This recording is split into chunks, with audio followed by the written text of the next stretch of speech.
My fiancé confessed days before the wedding, "I don't actually believe in marriage." I said, "Good to know." Then I called all the guests, canceled the venue, and put the non-refundable honeymoon tickets up for sale. Her frantic, "I was just scared" calls went straight to voicemail.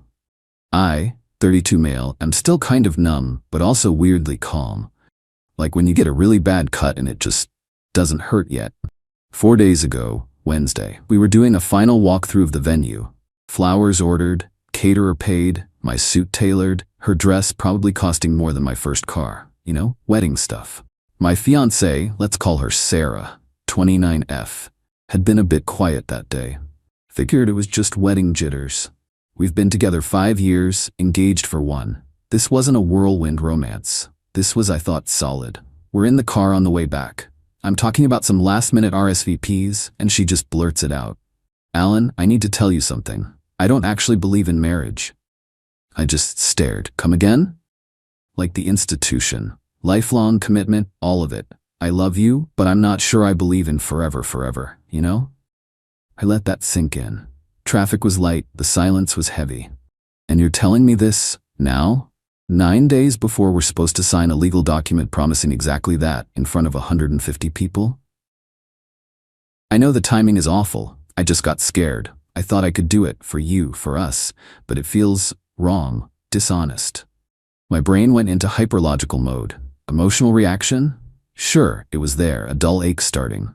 But mostly, it was like a switch flipped. Me, good to know. That was it. That's all I said. She started to cry. "Alan, please, we can still be together. We don't need a piece of paper." I didn't respond. Pulled up to her apartment. We don't live together yet. Thank God for small mercies. "Aren't you going to say anything else? Alan, talk to me." Me, "I think you've said enough, Sarah, for both of us."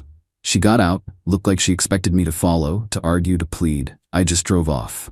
Got home, poured a very large whiskey, and then I started making calls. Venue, called them up, lost the deposit, about 5 Keller. Caterer, same deal, another 3K down the drain. Florist, band, photographer, more calls, more lost deposits with them too. The total damage from all forfeited vendor deposits was shaping up to be around 12 Kellers. Sucks, but cheaper than a divorce. Honeymoon, those dream first-class tickets to that fancy island resort, non-refundable. Paid about 8 Kellers for the package. Put them up for sale online. Listed them for 6 Kals, hoping to recoup something. Buyer takes over the names.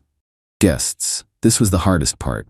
Started with my parents, then hers. That was a fun call. More on that later. Then the wedding party. Then every single guest. Sent a very polite, brief email. Due to unforeseen circumstances, the wedding of Alan and Sarah on date has been canceled. We apologize for any inconvenience this may cause, particularly to those who have made travel arrangements. We will be in touch regarding gifts. Sarah started calling about halfway through my guest list. Straight to voicemail. Text started flooding in. "Alan, WTF are you doing? Call me. We need to talk about this. My mom just called me screaming. You can't just cancel everything." Spoiler, I can, and did. I was just scared. I didn't mean I wanted to break up. Her last text before I turned my phone off for the night. "You're overreacting. This is my wedding too. You had no right." My wedding too. Right, the one she doesn't believe in. Woke up this morning, about 50 missed calls. Voicemail full. Yeah, this is just the beginning, isn't it? Update 1 week later. Okay, so it's been a little over a week since the confession and the subsequent great cancellation. Thanks for all the comments and DMs. Good to know I'm not the only one who thinks "doesn't believe in marriage" is a pretty big bomb to drop days before the wedding. So, where to begin? The fallout has been something. Sarah's calls and texts continued for another day before she apparently realized I wasn't picking up. Then came the siege, Saturday. T-7 days to what was wedding day. Sarah shows up at my apartment, banging on the door. I didn't answer. She yelled through the door for a good 20 minutes. "Sarah, Alan, open this door. We need to talk. You can't just destroy our lives like this." Me, through the door, calmly. "Sarah, I believe you said you don't believe in the life we were about to start. I took you at your word. I was just anxious. People get cold feet. It doesn't mean I don't love you." Her definition of cold feet is apparently fundamental opposition to the core concept of the event. Good to know. She eventually left, probably to cry to her mom. Sunday, Sarah's mom, Janice, calls me. Oh boy. Alan, what in God's name do you think you're doing to my daughter? She's devastated. Me, with all due respect, Janice, Sarah told me, less than 2 weeks before the wedding, that she doesn't believe in marriage. I acted on that information. She was just scared. Young brides get nervous. You're supposed to reassure her, not blow everything up. You've humiliated her. Humiliated our family. I think signing a legal contract you don't believe in is more problematic than canceling, and I feel pretty humiliated finding this out at the 11th hour. She loves you. You're just being cruel and vindictive. All that money wasted. You expect us to just eat those costs for her dress and the bridesmaids' dresses? Ah, there it is. The money. Me. I've lost about 12 Ks in non-refundable vendor deposits, Janice. The honeymoon tickets are up for sale at a loss. As for the dresses, that's unfortunately not my responsibility. You owe her. You owe US. You have to make this right. You should still give her the honeymoon. It's paid for. She deserves a break after this trauma you caused. The sheer audacity.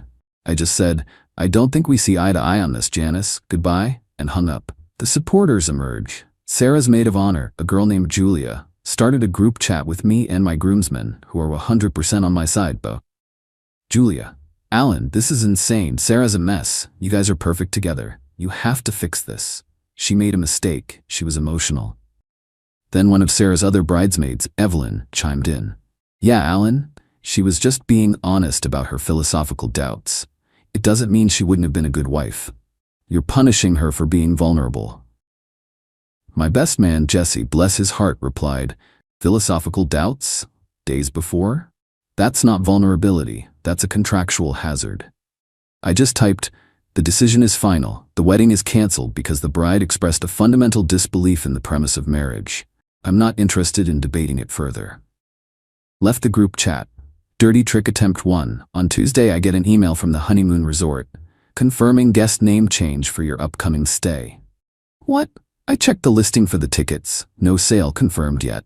Called the resort.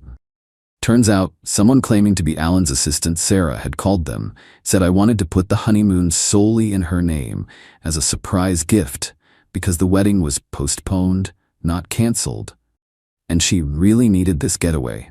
She even tried to get them to change the contact email to hers. The resort was suspicious because I'd specifically listed the package for sale via a third-party site, and they had a note on file. They wanted my verbal confirmation. I told them absolutely not. The original booking stands, and it's for sale. The rep was very understanding and put extra security notes on the account. Sarah actively tried to steal the damn honeymoon. After blowing up the wedding, the entitlement. I sent Sarah one single text after that. Regarding the honeymoon, nice try. That was low. Don't contact me again unless it's about logistics for separating your belongings from my place. Her reply was a flurry of, I thought you'd want me to have it. And, I'm so stressed, I deserve a break. And why are you being so mean? Straight to block for Sarah and her mother. I decided to hold off on blocking the bridesmaids immediately, just muted their chats for my own sanity. Evelyn's vulnerable comment was particularly galling, though. The non-refundable vendor deposits are gone, 12K. The 8K honeymoon tickets finally sold for 5.5K, so a 2.5K loss there. Better than nothing. Total hit about 14.5K and a whole lot of stress. But also, a weird sense of relief, like I dodged a bullet the size of a wrecking ball. Still haven't processed the emotional side of losing the woman I thought I'd marry. That'll come. For now, it's damage control and drawing very firm boundaries. Apparently, I don't believe in marriage means I want all the benefits and none of the perceived drawbacks, and you should pay for it all, even after I detonate the plan. Nope, not happening. Final update. Hey everyone. It's been about a month since my last update, roughly 5 weeks since D-Day, Detonation Day, as I now call it.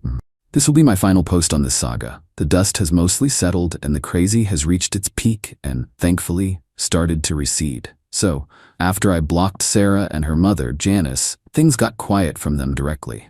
Too quiet from their end. I knew it wouldn't last. The gift situation. About 2 weeks ago, I started getting messages from some mutual friends and even a few of my own relatives. Apparently, Sarah and her mother Janice had launched a campaign. They were telling everyone that I was the one who got cold feet, that I had some kind of breakdown, and that Sarah was the heartbroken victim. The narrative was that I had misunderstood her philosophical musings about marriage and overreacted massively. Why this new campaign? The wedding gifts. We'd asked for cash gifts towards a house deposit mostly. Some people had already sent checks or digital transfers. A few physical gifts had arrived. After I canceled everything, I'd emailed everyone who gave a gift, saying I'd be returning them all. Sarah and Janice, however, decided these gifts were owed to Sarah for her pain and suffering and the humiliation I'd caused her. They actually started contacting guests directly, saying things like, "Alan is being erratic, but Sarah still needs to set up her life. If you'd still like to support her, you can send your gift directly to her at her address." Some of my family members called me, confused.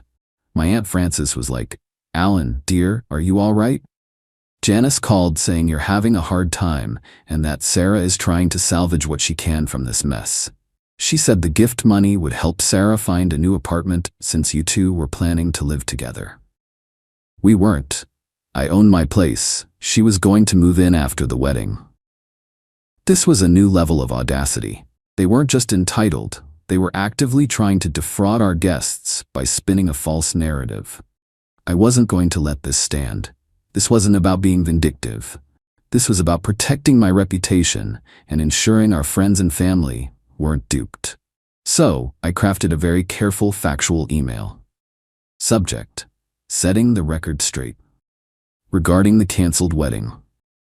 Dear friends and family, I am writing to you again to clarify the circumstances surrounding the cancellation of my wedding to Sarah. I understand there has been some misinformation circulating, and I feel it's important to be transparent, especially concerning your generous gifts. On date, 9 days before the scheduled wedding, Sarah informed me that she does not, in fact, believe in the institution of marriage or lifelong commitment. She stated this was a genuine belief, not momentary cold feet. Given that a wedding is a public and legal declaration of precisely that commitment, I made the difficult decision to cancel the event. To proceed would have been disingenuous to myself, to Sarah, and to all of you who were prepared to witness vows that one party did not fundamentally accept. All vendor deposits, totaling approximately $12,000, were forfeited by me. The non-refundable honeymoon package, which cost $8,000, was sold at a loss. It has come to my attention that Sarah and her mother have been contacting some of you to solicit gifts directly, claiming I am unwell or that the circumstances were different. This is untrue. Any gifts received will be returned by me in full. If you sent a cash gift and would like it returned, please provide your details if I don't already have them. If you sent a physical gift, I will arrange for its return. I regret any distress or confusion this situation has caused.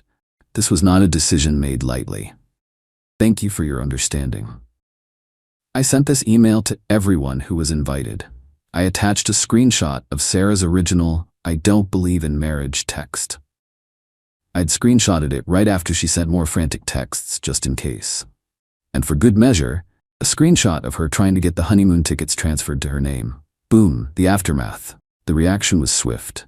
My phone blew up, but this time with messages of support. "OMG Alan, I can't believe she did that. You did the right thing.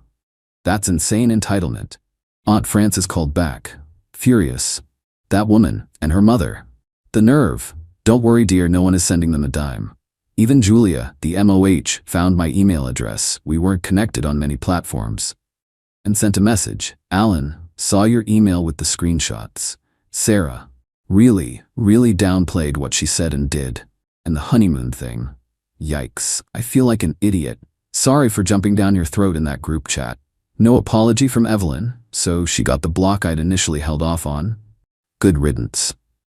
Janice apparently went ballistic. I heard from a mutual acquaintance that she called my parents screaming about how I was slandering Sarah and ruining her life. My mom, who is usually very polite, apparently told Janice that Sarah had made her bed and now needed to lie in it, and then hung up. Mic drop, Mom. Sarah, after the email went out, tried to reach me. Her number was blocked, but she sent a string of vitriolic voicemails from a new, unknown number, which I promptly blocked too, calling me every name under the sun for exposing her and turning everyone against her. No remorse. No self-awareness, just pure, unadulterated entitlement and rage that her manipulation tactics had failed. The best part? A couple who had given us a rather expensive espresso machine, a Breville Barista Express to be exact, about $700, had it delivered to my place. Sarah had apparently told them I didn't want it and they should give it to her as she loves coffee. I'd already arranged to send it back to the store for a refund to them. When they got my email, they told me to keep it. Consider it a dodged a bullet present, Alan. Enjoy the coffee. I am. It's delicious. I've returned every single gift. Checks torn up and confirmed, digital transfers reversed, physical items sent back or the gifter reimbursed if they preferred. Cost me a bit in postage, but worth it. Sarah is apparently staying with her parents. I heard through the grapevine she's telling anyone who'll listen that she's the victim of a cruel, unstable man. But thanks to the truth offensive, most people know what really happened. Her attempts to paint herself as a martyr largely backfired. Financially, I'm out about $15 total after everything. That includes the original losses plus postage for gifts, etc. Emotionally, it was rough for a bit. The betrayal stung more than the money. But honestly, now, mostly I feel relief. That conversation in the car was a gift, albeit a brutally delivered one. She showed me who she really was before we signed legal documents and merged our lives. I'm going on a solo trip next month with some of the money I didn't spend on the wedding. Not the fancy island, just a quiet place to hike and clear my head. Some people are just black holes of entitlement. The only way to deal with them is to cut them off and let them implode on their own. Sarah wanted a life without the commitment of marriage, but with all the trimmings paid for by me. She didn't get it. Thanks for letting me vent. Reddit. It actually helped to write it all out. Peace.